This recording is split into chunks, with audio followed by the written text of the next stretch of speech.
चला अगदी झटपट कुकरमध्ये आपल्याला मिक्स डाळीची खिचडी बनवायची आहे. साहित्य बघू शकता. चला आता इथे बघा इंद्रायणी तांदूळ घेतलेली आहे 1 वाटी. त्याच्यामध्ये आता तुमच्याकडे ज्या डाळी असतील घरामध्ये त्या घालू शकता. आता इथे बघा मुगाची डाळ, उडदाची डाळ, तुरीची डाळ, वाटाण्याची डाळ आणि मसूर डाळ. आता ज्या डाळी माझ्याकडे होत्या त्या घेतलेल्या आहे आणि स्वच्छ धुवून घेतलेल्या आहेत त्या.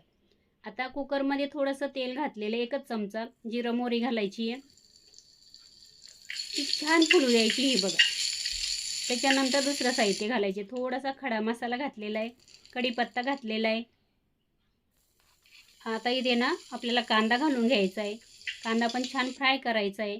अगदी थोडासा हिंग घातलेला आहे, हळद घातलेली आहे, लाल मिरची पावडर घातलेली आहे आणि थोडीशी कलरची मिरची पावडर घातलेली आहे. आता त्याच्यानंतर काळा मसाला थोडासा घातलेला आहे. अगदी थोडं थोडं पाव चमचा घातलेलं आहे. मिक्स करून घ्यायचं. छान असा मसाला तळून घ्यायचा. आता याच्यामध्ये 1-2 हिरवी मिरची चिरून घातलेली आहे. टॅमॅटो पण घालून घेतलेला आहे इथे. तो पण फ्राय करून घ्यायचा छान. आता इथे बघा सिमला मिरची घालून घेतलेली आहे. आता इथे अगदी थोडंसं पाणी घातलेलं आहे मसाले जळू नये म्हणून. आता इथे बघा घेवड्याच्या शेंगा पण घालून घेतलेल्या आहे. आता इथे बटाटा घातलेला आहे.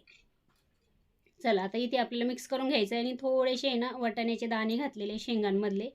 आता इथे बघा आपल्याला चवीनुसार मीठ घालून घ्यायचं आणि जी आपण तांदूळ डाळ धुवून ठेवलेली आहे ती पण आता याच्यामध्ये घालून घ्यायची. मिक्स करून घ्यायचं आहे छान असं.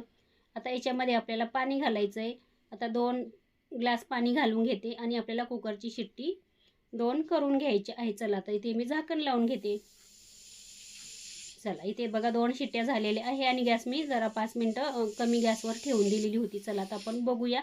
कुकर आपला थंड झालेला आहे. बघू शकता तयार झालेली आहे आपली खिचडी. चला याच्यासोबत तुम्ही पापड खाऊ शकता, लोणचं खाऊ शकता. अगदी झटपट अशी इंद्रायणी तांदळाची खिचडी बनवून दाखवलेली आहे. चला धन्यवाद.